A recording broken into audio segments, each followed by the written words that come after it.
Bem-vindos, amigos, a um novo Alvorada Cultural. A partir de agora e nos próximos dois programas estaremos levando até vocês vozes e caras novas.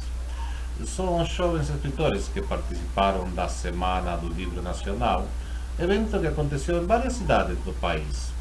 Aqui em Brasília foi na Livraria Cultura, do Shopping Casa Parque. O evento foi organizado pela Academia Literária do DF e patrocinado pelo Sindicato dos Escritores. O mediador foi Marcos Linhares e o público acompanhou e lotou o auditório da Livraria Cultura. A partir de agora apresentamos para vocês alguns dos jovens talentos que participaram do evento. Assista aqui, no Alvorada Cultural, onde os protagonistas contam a história. Assistam. Bárbara, me diga, como que foi a relação com seus colegas estudantes da UNB a partir do momento que você se tornou escritora? Mudou alguma coisa com alguém? Não mudou muito, mas gerou muita curiosidade nos colegas quanto ao mercado editorial, quanto ao que eu escrevo e tudo mais. Assim, volta e meia alguém vem falar, eu vi o seu livro, ou então perguntar como é que tá o andamento do terceiro livro. Eles também foram bastante compreensivos esse semestre, enquanto eu estava terminando a trilogia, porque tinham, assim, em alguns momentos os meus prazos literários coincidiram com semanas para estudar para a prova, e eles me ajudaram muito também falando, olha, você tem que estudar isso aqui, é melhor. Então, assim, assim, eles têm me fornecido um apoio e sido bastante compreensíveis quanto a isso. Eu sou bastante metódica quanto a isso. Eu, em geral, escrevo melhor de manhã, mas quando eu estou com aula, estágio, eu acabo tendo que escrever de noite, então não é uma coisa assim, não flui tão bem quanto de manhã, então é um pouco sofrido quando eu tenho que escrever de noite. Eu fico, meu Deus, eu não sei o que eu tô fazendo. As coisas demoram mais, né? Mas eu tenho um método que eu faço uma listinha de tudo que eu tenho que escrever no dia, no papel, antes de sentar para escrever. Então, tipo, eu sento e penso, hoje eu tenho que escrever tais e tais cenas, porque eu não divido em capítulos. E aí eu escrevo e eu consigo medir com isso. Eu tinha proposto escrever 3 cenas e escrevi 2. Tá bom, sabe? Não tá tão ruim assim. Tem dia que eu não escrevo nada, então, assim, mas é um misto, assim, é um híbrido entre usar o computador e usar papel. Assim, o que me fez leitora mesmo foi Harry Potter, quando eu tinha 10 anos, e logo depois Senhor dos Anéis, que eu também li com uns 10 anos. Eu li os 2 no mesmo ano. Então, foi a partir daquele momento em que eu fiquei aficionada e queria ler cada vez mais. Mas desde que eu aprendi a ler, eu assinava a Turma da Mônica e eu lia a Turma da Mônica, assim, eu devorava, sabe? Chegava 4 revistinhas no dia, eu lia as 4 no dia quando eu tinha 6 anos e eu ficava, mãe, cadê mais? Eu ia pra banca, atrás de mais, os antigos que eu não tinha. Trocava a revistinha também, com as amigas e tudo. Então, assim, eu acho que desde pequena, Turma da Mônica, o Ziraldo também, eu sempre gostei muito dos livros dele. E depois, assim, dos 10 anos e na adolescência, Harry Potter e Senhor dos Anéis. E você estuda economia? Sim, eu estudo. E você nunca pensou escrever sobre economia? Não, ou seja, eu considero... digamos, escrever sério. É sacanagem, né? Não, eu considero escrever, na verdade, um dos projetos que eu tenho alinhado é um livro de fantasia, mas é no mundo com hiperinflação. Então, assim, eu vou inserir a economia no que eu gosto, que é fantasia e ficção científica. Quer dizer que você vai colocar tua linguagem de economês na fantasia? Não, é tentar explicar para quem não entende de uma forma divertida, que é usando fantasia, etc. Então, como é que funcionava. E como seria algum super-herói falando de superávit primário, por exemplo? Não, ia ser bom, mas no caso dessa ideia envolvendo a hiperinflação, é que tipo, a hiperinflação acaba enfraquecendo o governo. E aí é sobre os governantes dessa terra tentando, gente, como é que a gente vai resolver esse problema? Essa aí tá aí, Bárbara, uma boa pergunta. Me diga você, como é que vamos resolver esse problema agora? Exportações caindo, déficit fiscal mudando, inflação começar. O que você acha do momento social político que estamos vivendo? Eu acho que, assim, uma das principais coisas que a gente aprende em economia é que o mercado é movido à expectativa. E a expectativa está muito ruim. Então o resultado vai ser ruim. É como uma profecia autorrealizável, sabe? É tipo, a gente começou o ano sabendo que vai ser ruim, logo o ano vai ser pior ainda do que a gente começou o ano prevendo, sabe? Então, isso vem também da confiança no governo e é completamente correlacionado com a crise política. Então, assim, a falta de confiança no governo não é uma coisa recente, ele tem vindo de alguns anos por causa de algumas manobras, enfim, que o governo vem fazendo, mas eu acho que não é uma crise tipo, que vai durar muito tempo, é uma crise que vai ser assim, uns 2 anos. Pra gente é muito tempo, né? Porque a gente está vivendo ela. Mas do ponto de vista econômico não, é uma crise muito grande. E me diga, Bárbara, o sistema político e o espaço político, você acha eles ultrapassado? Acha que precisamos mudança? O que você pensa de uma reforma política? Eu considero ultrapassado principalmente porque assim, a gente adota um modelo de representatividade, mas infelizmente os nossos políticos, eles não representam a gente. No final... E como que mudamos isso? Não, pois isso é uma questão que eu acho que a gente tem que começar a refletir, porque talvez, assim, eu atribuo muito à estrutura partidária que a gente tem hoje, porque tem 30 partidos, impossível, né? De partido, então é muito difícil. Assim, do ponto de vista apenas teórico, você pensa, tem 30 partidos porque as pessoas não se não se sentem representadas por esse partido, então elas decidem abrir um partido novo. Mas a gente sabe que na realidade é tipo, eu não estou conseguindo os benefícios que eu quero nesse partido, então eu vou abrir um novo, sabe? Então, assim, é uma coisa que é muito dessa cultura de corrupção, que não é uma coisa que é só dos políticos, é do país inteiro, sabe? Então, eu acho que tem que ter essa mudança de paradigma na sociedade para poder refletir isso no político. E assim, eu tenho esperança que a minha geração e as gerações que vêm, a gente comece a fazer essas mudanças, mas eu sou bem cética nesse sentido de achar que vai mudar, sei lá, nos próximos 10 anos. Muito eu bem. dou uns 50 anos para mudar alguma coisa. Muito bem, concordo contigo, Bárbara. Me diga, fala para nossa audiência onde compra teu livro, como que te escreve, como que te encontra, como te lê, como que interage contigo. Os meus livros estão na maior parte das livrarias, na Saraiva, na Cultura e tudo mais. Se eles não tiverem em loja, eles têm catálogo, então você pode ir no vendedor e falar, eu quero encomendar o livro. Isso é muito importante também para os livreiros saberem que o livro existe, né? E eu estou em todas as redes sociais, no Facebook, a fanpage é Bárbara Escreve, o Twitter é Bárbara Escreve, tudo é Bárbara Escreve. Instagram é Bárbara Escreve, Snapchat também Bárbara Escreve. Então, eu sou muito acessível, principalmente pelo Twitter, eu respondo todo mundo que me manda mensagem, então mandem a mensagem para mim. A presença dos autores, assim, foi ótimo ter essa oportunidade aqui com as grandes feras mesmo, pessoas que eu admiro, eu estava em feiras bienais, hoje dividiram o palco comigo, então a honra foi toda minha. Essa é a diretoria do Literatura Jovem, né? Apesar do nome, a gente está querendo frisar a idade, na verdade, do escritor, que o escritor está começando, que é jovem e está iniciando esse mercado. Eu acredito que a nossa idade está sendo uma vantagem, portas têm se abrindo, porque me ver o nosso escritor tão novo, isso tem me feito ir nas escolas públicas, em escolas particulares também, levar um projeto, ter a mesma linguagem dos alunos, então está sendo assim fantástico. Como que se desenvolve tua atividade cultural ou literária lá no Gama, onde tu mora? Através de oficinas, né? Na verdade eu consegui um projeto que foi aprovado lá para a Secretaria Regional de Ensino. É um projeto que eu faço uma oficina de escrita nas escolas públicas, né? Durante 5 encontros. Cada encontro tem um tema que a gente debate, questão de escrita, questão de lidar com crítica, publicação. Então tudo isso é trabalhando com os alunos, mas somente os interessados. É feita uma inscrição aí. Então a aula flui muito bem, deu tudo certo. A gente vai levar aí para o DF. Ok, eu estou bem aberto nas redes sociais, pode me entrar no Instagram e também no Twitter por flavioveira.w, né? No Facebook também você me encontra por flavioveira.w também. Questão do livro, ele vai ser lançado dia 8 de agosto, agora.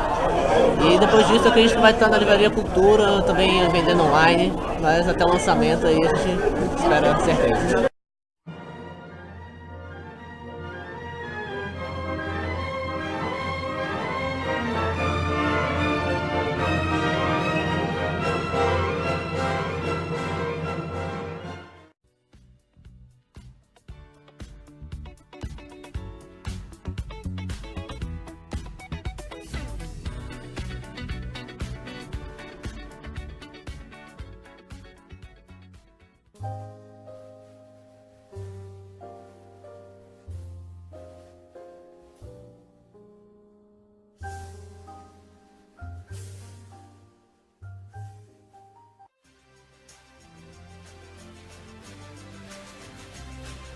Eu sou Astrogildo Miyagi e este é o meu 7º livro, O Homem que Morreu 5 vezes.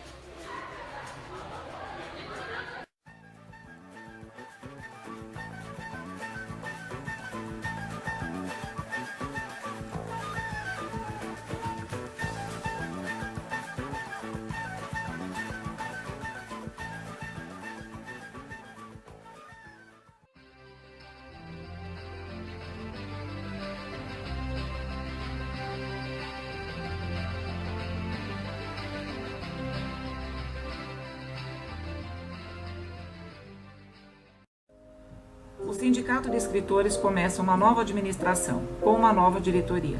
São tempos de reestruturação. Se você é escritor ou quer se tornar um, junte-se a nós e participe desta aventura maravilhosa. Foi uma bela oportunidade de refletirmos e conversarmos sobre os nossos projetos literários, além de conversar com outros escritores de Brasília e ver o que eles estão fazendo. No meu caso, que sou um autor gaúcho, um autor do Rio Grande do Sul, foi uma oportunidade de dialogar e aprender muito com o que está sendo feito aqui. Nós temos em Santa Maria uma livraria chamada Atena, que é uma livraria de médio porte, que investe muito em oficinas, palestras e outros eventos literários. No caso de Santa Maria, boa parte do que acontece, né, no cenário literário acontece relacionado a essa livraria. Há também em Santa Maria um grupo de escritores que trabalham com ficção científica e com ficção científica steampunk. Entre eles eu, Enéas Tavares, André Cordenonzi e Nikelen Viter. Nós três temos um projeto compartilhado de produzir um romance escrito, né, por nós três, e que vai se passar num Brasil retrofuturista. Então nós temos no Rio Grande do Sul um cenário bem aprazível e interessante no que diz respeito à literatura e, sobretudo, literatura fantástica. Em Porto Alegre, por exemplo, nós temos a Odisseia de Literatura Fantástica, organizada pelo Duda Falcão, pelo Christopher Casten Smith e outros autores, que tem por objetivo valorizar e divulgar essa literatura voltada para o público infanto-juvenil, juvenil e juvenil adulto. Legal, me diga uma coisa, essa, digamos, fixação que você tem pelos adereços, vem de onde e por quê? Qual é a explicação? Vem da minha infância, eu acredito. Essa é a minha bengala, ela tem um nome, ela se chama Adamastor. A minha é Anjo da Guarda. É o Anjo da Guarda, não, a minha é Adamastor pelo seguinte, ele era um cão de guarda, né, até 1896, até que ele encontrou um mago cristão cabalista que tocou nele uma maldição e transformou em bengala. Mas até hoje ele é meu cão de guarda. Eu levo ele para os eventos, né, porque nós nunca sabemos o que pode acontecer. Que boa história! Essas viagens, assim pelo vasto Brasil. Então a Adamastor, além de ser um grande companheiro, é um dos meus protetores. Eu estou aqui também utilizando um goggle. Um goggle ou um monóculo, né, que é esse tipo de adereço extremamente recomendado para viagens de Zeppelin. Nós que trabalhamos com o gênero retrofuturista, nós estamos acostumados. Vou me lembrar disso da próxima vez que pegamos Zeppelin. Exato, exatamente. Né? Com viagens de trem, né? Com carruagens mecanizadas. Então nós adotamos esses adereços que faz parte do estilo. Né? O steampunk, ele conta com entusiastas na literatura, na música, também no mundo da moda, e é muito comum que esses entusiastas se reúnam e que eles se reúnam caracterizados para conversar a respeito de retrofuturismo e outros aspectos relacionados ao steampunk. E está caracterizado assim, isso incide no processo criativo, isso se reflexa no texto? Sei lá, você está com uma bengala, com a Adamastor, taca-lhe uma bengala no personagem, por exemplo. pode acontecer essa influência assim? Acontece sim, porque como os personagens, né, da série brasileira Steampunk, eles utilizam esses adereços, então na hora de descrever, por exemplo, Simão Bacamarte ou o próprio Dr. Luizon, do título de lição de anatomia, quando esses personagens utilizam esses adereços, o fato de eu ter essa vivência, né, de poder ver o mundo, né, através das lentes tecnostáticas de um monóculo, né, ou de ter uma bengala com uma história fantástica, isso sim, isso altera o processo criativo e até altera a própria forma de descrever esses personagens. Porque como 99,9999 reticências por cento dos autores do Brasil, eu tenho uma outra profissão, eu sou professor universitário, trabalho com literatura na Universidade Federal de Santa Maria, e agora sou responsável pela coordenação do nosso programa de pós-graduação. Então eu passo aproximadamente 10 horas por dia na universidade e nos outros momentos eu estou em casa. No momento inicial do meu processo criativo, eu opto pelo caderno, onde aí eu posso realmente colocar ali informações referentes a personagens, ao passo que quando o projeto já está numa fase avançada, eu trabalho com o computador, já fechando cenas, fechando descrições. E você que é professor, algum estudante seu leu seu livro? Imagino que sim. Me conta alguma anécdota, alguma coisa que aconteceu com seus alunos e seus livros. Eu tenho um aluno específico, né, que começou a ler o Lição de Anatomia porque ele gosta muito das minhas aulas.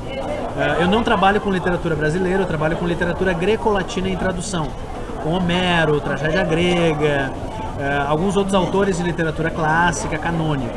Então ele comprou o livro porque ele pensou o seguinte: vamos ver qual é essa outra dimensão do Enéas Tavares, que além de ensinar Homero, Sófocles e outros autores trágicos, o que ele faz com o cânone da literatura brasileira. E a surpresa dele, né, foi encontrar não um livro essencialmente sério, né, em termos dessa grande literatura canônica, contemporânea, mas sim uma literatura de ficção científica que reinterpreta os heróis da literatura brasileira nesse cenário retrofuturista. Então para ele foi uma grande surpresa, né? Ele que é um grande leitor de Machado de Assis, reencontrar o Simão Bacamarte do Alienista nesse cenário de ficção científica no Brasiliano Steampunk. O professor perdeu totalmente o crédito, sim, mas o escritor em compensação, Me fala. Até hoje eu estou esperando, né, alguma represália por parte de outros professores da universidade. Foi perdoado? Acho que sim. Como eu ouso escrever literatura? Em primeiro lugar, né? O professor não escreve literatura, o professor ensina, é diferente. Claro. Então, primeiro, como ouso escrever literatura? Segundo, como ouso escrever literatura de ficção científica? Terceiro, como ousa escrever literatura de ficção científica com os heróis canônicos da nossa Professores literatura? Revoltados online contra Enéas Tavares. Legal. Me fala de tua referência, tua raiz. Qual o primeiro livro que te apaixonou? O primeiro escritor que despertou em você algum sentimento? Foi um autor do Rio Grande do Sul, chamado Érico Veríssimo, né, que é Tá perdoado. Um dos panteões, né? Um romance chamado Olhai os Lírios do Campo, né? Que é um romance temático urbano. O Érico Veríssimo é mais conhecido pelos grandes tomos de O Tempo e o Vento, que é um pouco a história do nosso estado, né? Ao passo que Olhai os Lírios do Campo é um romance urbano, né, a respeito desse médico que tem uma grande paixão e que ele acaba casando por interesse com a filha de um grande industrial. Esse romance ele me fascinou não só porque ele me tocou pela história, mas ele me tocou pela forma como foi escrito. Há uma jogada narrativa que o Érico faz nesse romance, que é dividir a narrativa entre uma parte que acontece no presente, e ele é escrito no presente, né, com esse protagonista no hospital, testemunhando a morte dessa antiga amante, né, ele se aproxima da cama, ele fala com ela, ele a toca. Enquanto ele vai conversando com essa personagem, as lembranças do romance que ele viveu com ela 10 anos antes, e isso é escrito no passado. E eu que estava acostumado com romances, todo ele escrito no passado ou todo ele escrito no presente, me surpreendi com aquela jogada narrativa e desde então tenho percebido não só o que os escritores fazem, mas como eles fazem. E você pegou isso também? Sim. É mesmo? Salta no tempo? No Lição de Anatomia eu não salto no tempo exatamente, o romance se passa em 1911, mas ele apresenta mais de 14 personagens. E todo ele é em primeira pessoa, só que a partir da perspectiva desses 14 personagens. Ai, e cada um deles tem uma voz. Então nós temos, por exemplo, um discurso misógino e preconceituoso no Simão Bacamarte. nós temos uma oralidade espontânea no discurso da Rita Baiana, nós temos uma sofisticação literária no discurso do Luizon, nós temos uma preocupação com substantivos e com a concretude do discurso nas falas do Pedro Brito Cândido e por aí vai. Eu estou nas redes sociais, eu estou no Facebook, no Instagram e no Twitter como Enéas Tavares. Eu criei essa série que se chama Brasiliana Steampunk. Há uma página do Brasiliana Steampunk no Facebook, onde nós atualizamos resenhas, entrevistas e eventos, e tem a página oficial da série, que é www.brasilianasteampunk.com.br. Na página oficial, você pode encontrar ilustrações, fichas de personagens, de cenário, galeria de arte, um tarô exclusivo que nós estamos criando baseado nos personagens do Brasiliana Steampunk, além de contos e capítulos inéditos. O objetivo do site é expandir o universo para que o leitor possa, depois da leitura do romance ou antes da leitura do romance, ter essa percepção de um universo expandido. O Lição de Anatomia, que é o primeiro volume da série Brasiliana Steampunk, o Lição de Anatomia está disponível nas livrarias de todo o Brasil e também nas livrarias digitais. Eu estou disponível no Facebook, caso você não encontre um romance, pode me procurar e me mandar uma mensagem, nós providenciamos a entrega de A Lição de Anatomia, do temível Dr. Luizon, na sua casa.